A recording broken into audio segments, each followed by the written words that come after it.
नमस्कार। हिंदी मेरा अभिमान चैनल पर आप सभी का स्वागत है। मैं डॉक्टर स्मृति उपाध्याय। आज हम लोग पढ़ेंगे इकाई 2 से हिंदी भाषा के विविध रूप के अंतर्गत पहला बिंदु हिंदी का मानकीकरण, हिंदी के विविध रूप, मानक हिंदी की प्रमुख शैलियों, इसके बारे में पढ़ेंगे। तो सबसे पहले हम जानते हैं कि मानक शब्द है क्या। मानक शब्द का अर्थ है एक निश्चित मापदंड या निश्चित पैमाने के अनुसार गठित या निश्चित किया हुआ। मानक भाषा व्याकरण सम्मत होती है। यह उच्चारण और लेखन में अशुद्धि रहित होती है। यह भाषा अपने क्षेत्र में सर्वमान्य होती है तथा समाज या राज्य की अधिकृत भाषा होती है। औपचारिक अवसरों पर मानक भाषा का ही प्रयोग किया जाता है। शिक्षा के माध्यम के रूप में और अनुसंधान कार्य में भाषा के मानक रूप का ही प्रयोग किया जाता है। समाचार पत्र पत्रिकाओं, समाचार प्रसारण, अधिकृत अनुवाद आदि में इसका प्रयोग किया जाता है। मानक भाषा पर आधुनिक जीवन तथा उसकी गतिविधियों का एक निश्चित प्रभाव पड़ता है। जैसे जैसे मानक भाषा का किसी अन्य भाषा, बोली, उपबोली, सभ्यता तथा संस्कृति से संपर्क होता है, वैसे वैसे वह उसका प्रभाव ग्रहण करती जाती है एवं उसमें व्याप्त आधुनिकीकरण के तत्व ग्रहण करती है। ये तत्व उस मानक भाषा के शब्द तथा वाक्य आदि रूपों को समृद्ध करते हैं। अब मानक भाषा पर प्रभाव देखते हैं कि क्या क्या प्रभाव किस किस चीज़ के, किन किन तत्वों के पड़ते हैं। तो सूचना प्रौद्योगिकी के इस युग में दुनिया एकदम सिमट सी गई है।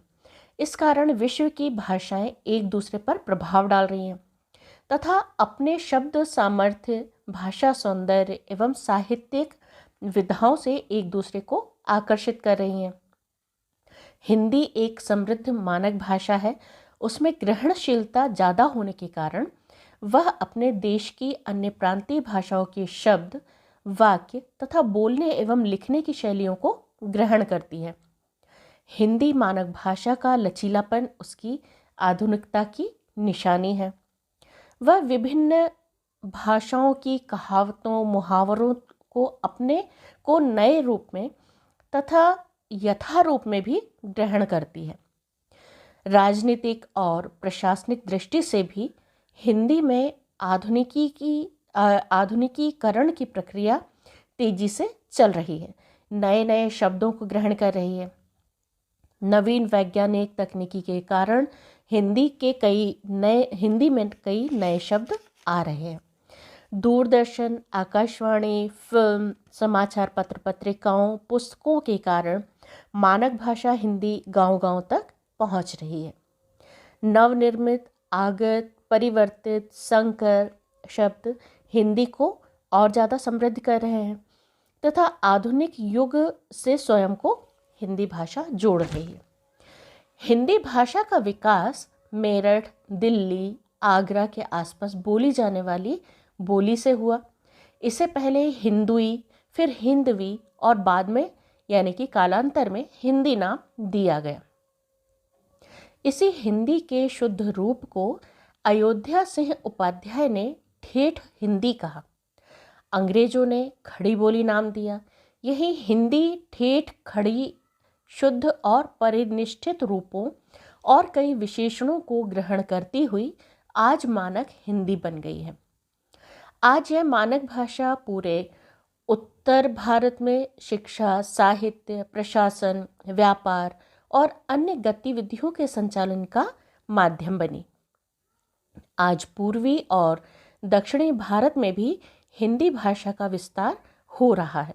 भारत सरकार अंग्रेजी के स्थान पर हिंदी को अंतर्राज्यीय भाषा बनाने के लिए कृत संकल्पित है। हिंदी का लिखित रूप उसके सामान्य व्यवहार के उच्चारित रूप से सर्वथा भिन्न है।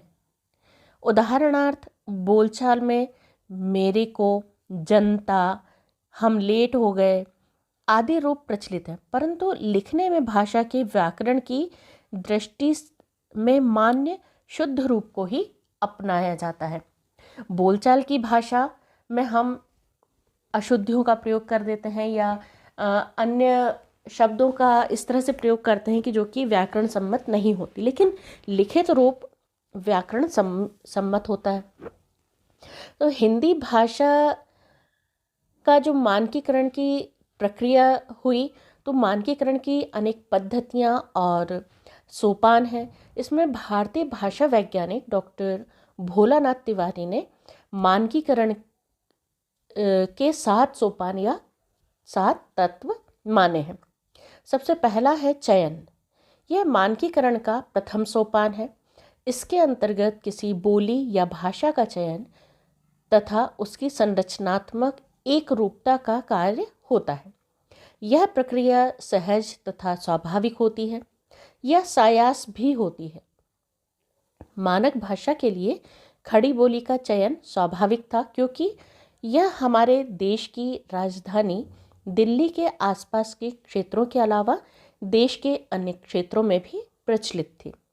डॉक्टर भोलानाथ तिवारी के अनुसार संश्लेषित भाषा के मूल में प्रायः 1-2 बोलियों का ही प्रमुख आधार होता है।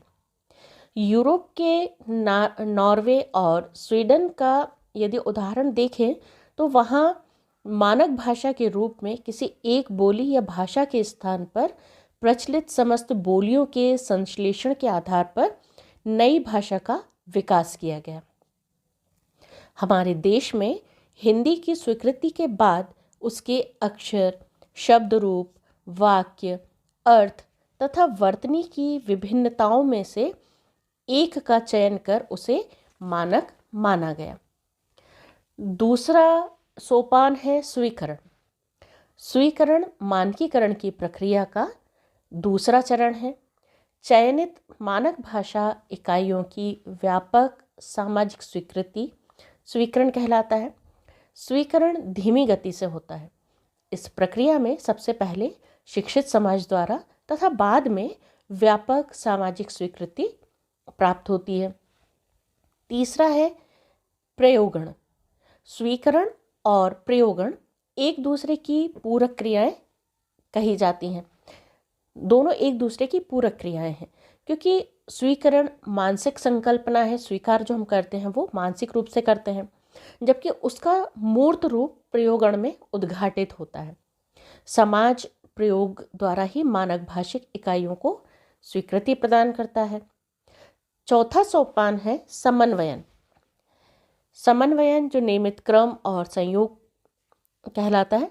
प्रारंभ में मानकीकरण की इकाइयां सहज दिखाई देती हैं, लेकिन प्रयोगों में ही इन इकाइयों का परीक्षण होता है।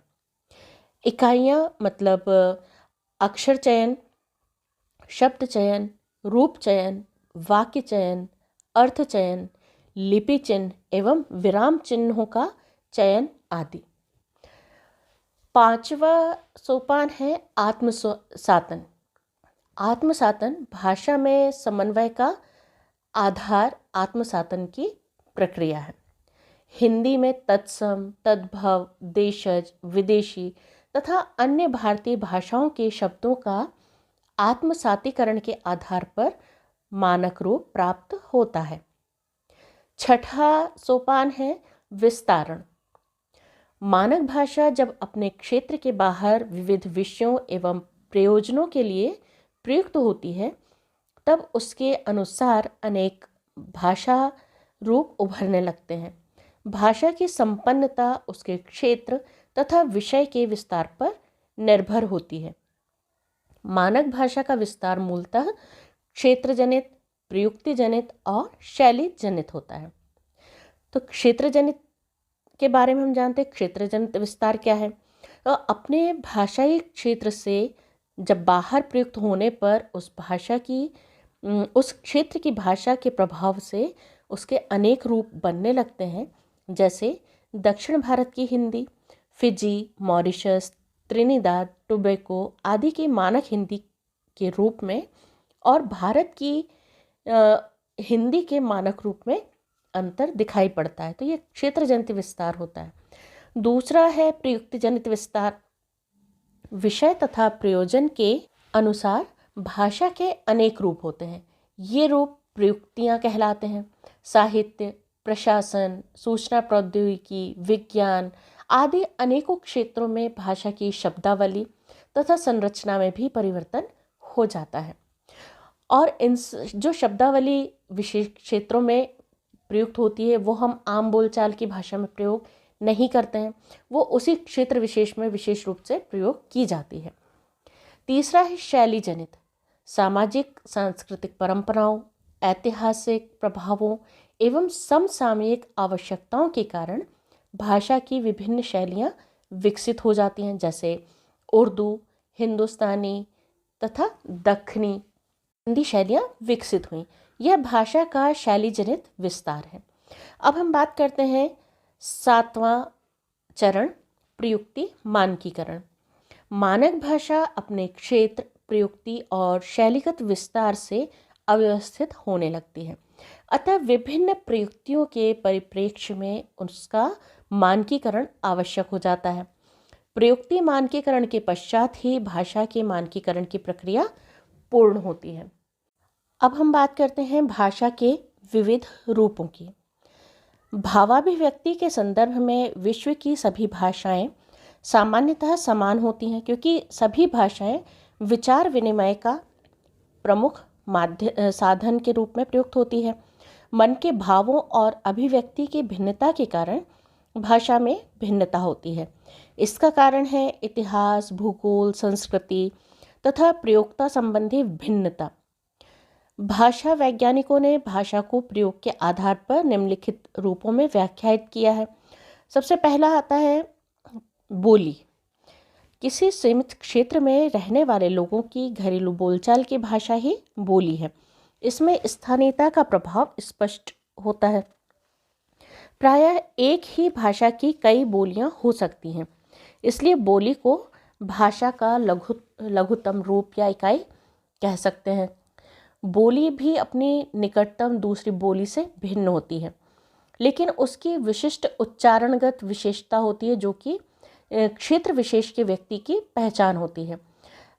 उदाहरण के रूप में यदि हम हिंदी भाषा की के बारे में अगर हम बात करें तो इसकी कई बोलियां हैं, जैसे खड़ी बोली जो कि दिल्ली, मेरठ के आसपास बोली जाती है। ब्रज आगरा और मथुरा के आसपास बोली जाती है। बुंदेली झांसी और उसके आसपास के स्थानों पर बोली जाती है। एक बोली बोलने वाले लोगों की मानसिकता, खान पान, आचरण और व्यवहार प्रायः दूसरी बोली बोलने वाले से भिन्न होती है।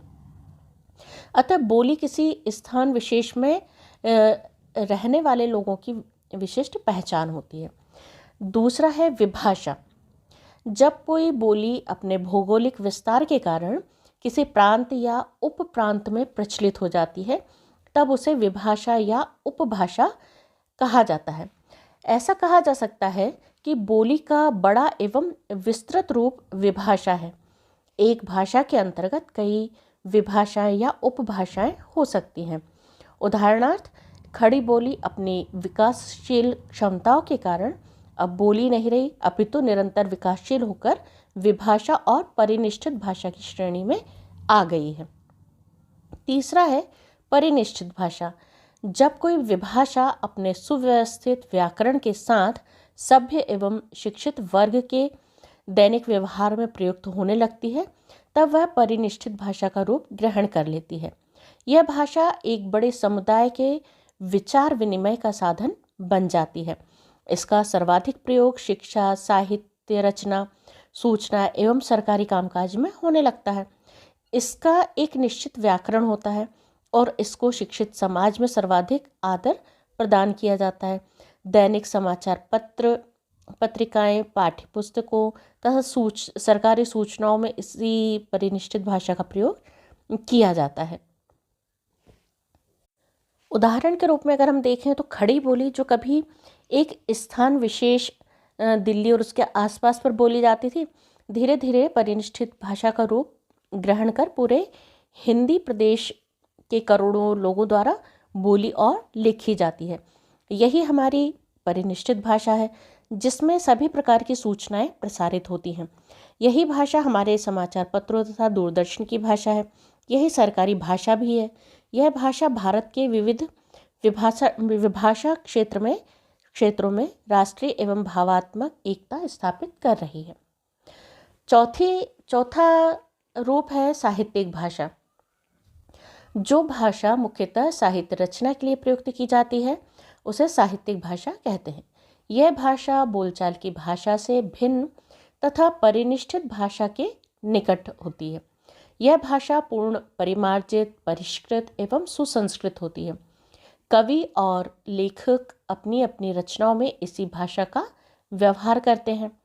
हिंदी प्रांत के लेखक जिस साहित्यिक भाषा का प्रयोग अपनी रचनाओं में करते हैं वह खड़ी बोली ही है, जो अब अत्यधिक परिमार्जित एवं परिनिष्ठित हो चुकी है।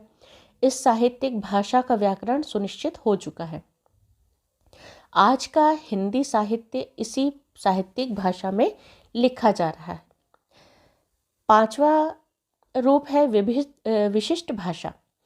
जो भाषा बोली, विभाषा एवं परिनिष्ठित भाषा से सर्वथा भिन्न विविध व्यवसायों अथवा कार्यों की शब्दावली से निर्मित होती है उसे विशिष्ट भाषा कहते हैं। जैसे कानून की भाषा, अदालतों एवं उच्च न्यायालयों में जो भाषा व्यवहार में लाई जाती है उसकी अपनी शब्दावली होती है और उसका व्यवहार केवल न्याय संबंधी प्रकरणों में ही होता है। इसलिए इस प्रकार की भाषा को विशिष्ट भाषा कहा जाता है। इसी प्रकार खेल की भाषा, डॉक्टरों की भाषा, पंडित पुरोहितों की भाषा, सर्राफा बाजार की भाषा, शेयर बाजार की भाषा आदि विशिष्ट भाषाएं हैं। इस प्रकार विशिष्ट भाषा के अनेक रूप हो सकते हैं जो केवल उसी कार्यस्थल पर प्रयुक्त होती है जहां उसकी आवश्यकता होती है। यह दूसरी विशिष्ट भाषाओं से अपेक्षाकृत भिन्न एवं अपनी शब्दावली के कारण विशिष्ट होती है। छठा रूप है राजभाषा। जो भाषा किसी राष्ट्र द्वारा संवैधानिक रूप से सरकारी कामकाज के लिए स्वीकार कर ली जाती है तथा जिस भाषा में सरकार अपना सारा कार्य एवं सभी सूचनाओं को प्रसारित करती है उसे राजभाषा कहते हैं। हिंदी भारत सरकार की राजभाषा है जिसे भारतीय संविधान द्वारा स्वीकृत किया गया है। भारत एक विशाल राष्ट्र है जहां अनेक भाषाएं और बोलियां व्यवहार में लाई जाती हैं। हिंदी ही वह एकमात्र भाषा है जो पूरे राष्ट्र की संवैधानिक एवं भावात्मक एकता के लिए राजभाषा के रूप में स्वीकार कर ली गई है, जिसका प्रयोग संपूर्ण भारत में उत्तरोत्तर बढ़ता जा रहा है। सातवां रूप है राष्ट्रभाषा। जो भाषा किसी राष्ट्र के भिन्न भिन्न भाषा भाषियों के परस्पर विचार विनिमय का सशक्त माध्यम बन जाती है उसे राष्ट्रभाषा कहते हैं। किसी भी राष्ट्र की अनेक भाषाएं बोली और समझी जाती हैं, लेकिन उस राष्ट्र की भावनात्मक एकता के लिए किसी एक भाषा को संपूर्ण राष्ट्र द्वारा सहज ही स्वीकार कर लिया जाता है तथा उसे ही राष्ट्रभाषा का गौरव प्राप्त होता है।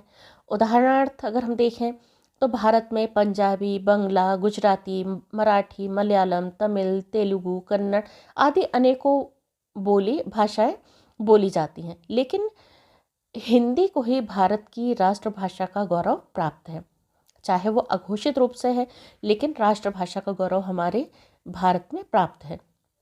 हिंदी को न केवल हिंदी प्रदेश के करोड़ों लोगों द्वारा बोला और समझा जाता है, अपितु अन्य प्रांतों में रहने वाले लोग भी इसे बोलते और समझते हैं। इस प्रकार हिंदी संपूर्ण भारत में बोली और समझा जाने वाली सर्वमान्य राष्ट्रभाषा है। आठवां रूप है अंतर्राष्ट्रीय भाषा। जो भाषा हिंदी राष्ट्रों के बीच विचार विनिमय तथा पत्र व्यवहार आदि के लिए व्यवहार में लाई जाती है उसे अंतर्राष्ट्रीय भाषा कहते हैं। उदाहरण के रूप में अंग्रेजी भाषा अनेक राष्ट्रों में रहने वाले लोगों में व्यापक रूप से बोली और समझी जाती है। संयुक्त राष्ट्र संघ ने भी इस व्यापक रूप में बोली जाने वाली भाषा का गौरव प्राप्त है। अंतर्राष्ट्रीय स्तर पर इसी भाषा का प्रयोग व्यवहार उत्तरोत्तर बढ़ता जा रहा है। धीरे धीरे यह भाषा अंतर्राष्ट्रीय भाषा का रूप धारण करती जा रही है।